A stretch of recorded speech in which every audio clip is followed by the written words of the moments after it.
Nicholas. Where do we begin? Hi, I'm Darren Jett, and I'm an interior designer in New York, and I'm here to walk you through how to redesign your bedroom. Wow, okay, these are all very real spaces. I would say that consistently throughout, there seems to be a few things. One, there's quite a bit of clutter. I would love to introduce some personality into these spaces.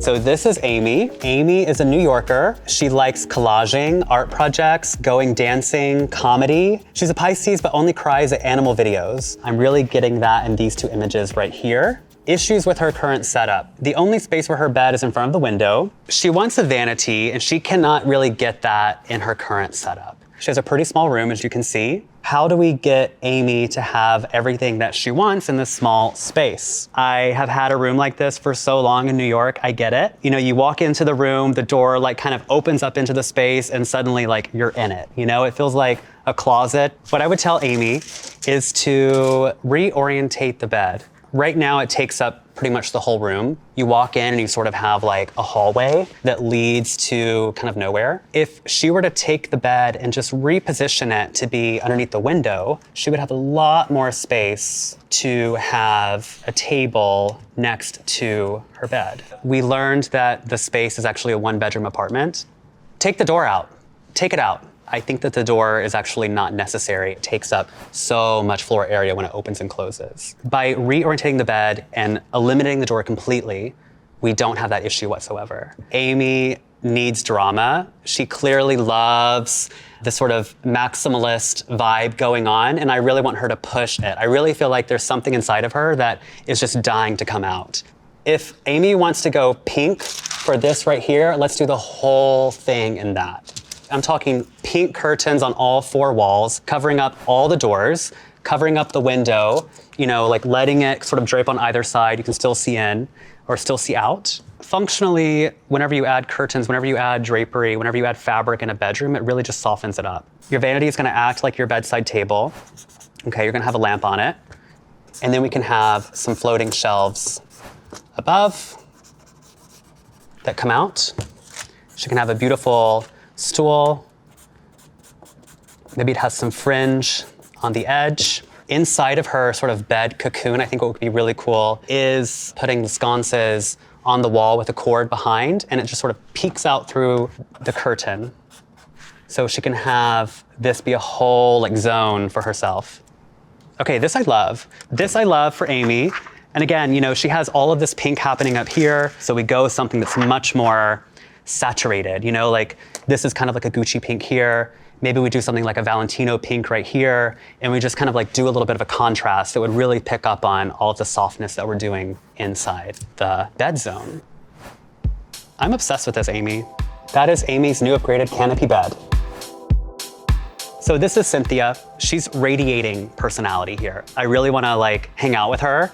More importantly, give her a space that is a true reflection of who she is. Her issues with her current setup, she needs more storage. She needs a full mirror, don't we all? All right. What I wanna do for her is to just honestly reorientate the whole space. First things first, what I would do is to have a zone right here for all of her clothing. I think Cynthia needs another rack for her clothes. What we're gonna do then is disguise it all behind a curtain. That curtain's gonna run wall to wall. It can be on a track that's mounted on top of the ceiling. Then what we're gonna do, we're gonna reorientate her bed to be underneath the beautiful window that she has. What that allows us to do is to have plenty of space on either side, to have a bedside table with lamps that she's currently lacking also. Again, organize the room and make it feel light, bright, and cozy. Then what we have between the foot of the bed and this beautiful curtain right here, plenty of floor space. Now, she can easily have a place for a dresser here. Perhaps it's a smaller one. She can have a place for a bigger dresser here, underneath the window. And she can even then have plenty of space for a big rug to join the two spaces together. So what I would love to do is to sort of have a color kind of like this right here. With someone like Cynthia, it's really good to think about designing around the things that you already have, and then taking the elements of your personality and just kind of pushing them out into the world. Those are my quick tips for Cynthia. Nicholas. Where do we begin? First off, it's a small room. How do we make this more functional? How do we make it just less of a mess? How do we just give a little bit of personality in here too? Attack the basics first before we really get into the fun things. All of these cords they're a nightmare, okay? Like if you have a lamp that's on top of your dresser, you just gotta tuck that cord behind the dresser. You don't have to have them dangling out like this, right? If you have a bedside table that's next to your bed, why don't we have all of those cords come, from behind it? I think what I really want to do is create a focal point. Why don't we try to do that with that, wooden beam and column and this arched window? If the bed sort of goes in this direction instead, every time you walk in, you see the bed, you see the arched window, you see the wooden beam. He only has room for one bedside table. I get it, so do I, but that's not a problem. It can kind of tuck in behind this column here. Maybe we, go with something that's a bit more of this older style wood, something sort of reclaimed perhaps. Could be kind of cool. You know what? I would actually do double duty. Maybe his bedside table becomes his desk. In a small room, you have to think about multiple actions for one object, right? And we could do that with this moment here. A little lamp for some, reading access. Maybe we could do something behind the bed to kind of give a little bit of emphasis to the room. Maybe we drape it and create a sort of cool headboard moment. You know what? Why don't we hang up some of his art? Why don't we put that on the wall? And maybe we make a focal point out of it, okay? That kind of gives a presence to that zone, which I really quite like. He has a pretty nice dresser. I think it makes sense to keep that. But on top, there's quite a bit of stuff. Simple idea, Nick. Put everything in a basket.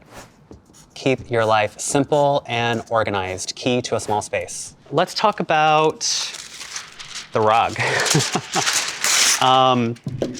Your rug is too big, okay? It hits the baseboard. Let's figure this out. I would say you do one thing. You go almost wall to wall with a carpet. You can do it in a solid color. And what it does, it really makes the space feel, one, very, very soft, which is so important for a bedroom. And two, what it can do is to tie everything together. Paint the room. I really like the idea of picking up on the color of the beam. Clearly he likes a sort of like bluish green, which you can see here. So why don't we paint the whole room in a color that sort of works along those lines? I really like this kind of sagey green that has just a slight hint of blue to it. That's my advice for Nick, sage advice, like his sage wall color. So here we have Maya. She is a mom of toddler twins. She loves sleeping, watching Netflix, and in general, chilling. So I can completely relate to her. Basically, her issue with the space is that she says it's just really, really boring. And I think with the pandemic, she started working from home and she uses this space as her office. So she's trying to figure out how to make the two work together. The first thing that I noticed about the space is that there's a lot of natural light. So I'd like to think about how we can embrace that and bring the natural light in. So Maya, like a lot of people in the past couple years, has taken on the office into the home, and it looks like Maya is having her office in her bedroom. You need more desk space. Let's get you something that's a bit more gracious. This is the floor plan. She actually has a little nook, which is great. I would say, let's get you something that fills up that space as much as possible. What she needs to do is to soften up the room. Everything is very hard. There's no curtains on the windows. The bed itself is very, very harsh. It just feels very rigid. And I don't think Maya is a very rigid person. Think about a bed that has, an upholstered frame that goes all the way around. Clearly her room needs a sort of focal point. She could hang curtains above this full wall right here that would come from the ceiling, that would go behind her headboard, and it could also start to disguise this door that's off center. Maybe some sconces are on some wires and you mount them to the wall and they can actually peek out through the curtain. Maya has this kind of AC unit on the wall, which are never, they're never fun to work with.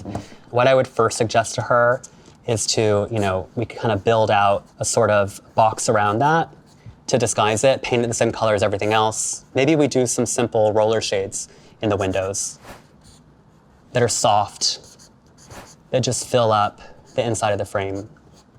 Maya says that she loves sleeping and watching Netflix. I think I'd love to give her a space that when it's nighttime, she can easily just kind of be in this sort of darker cocoon. We could easily do something in a sort of, maybe it's like a dark grayish blue, almost like a slate color, like this perhaps. It would be like $50 to paint it, and it would just give it a whole new life. So if we're painting the room a sort of dark, sort of charcoal-y blue, maybe we paint the dresser black, and it just kind of like fades away enough, but it just pops out and gives it a new life. So that was Maya, and we gave Maya a great place to relax. My main 2 pieces of advice for your bedroom: consider softness. You want it to be completely soft inside, and you also want it to be very well lit. A common misconception is that the bedroom is a place that's forgotten about. It's a place that only the person who lives there sees, but I take that as something of a challenge, right? It's a place to celebrate who the person really is. It's a place to really bring about the personality, and sometimes it can be in a condensed space, but I say whenever you have a small space, go for it. It's actually the time to maximize what you're trying to achieve.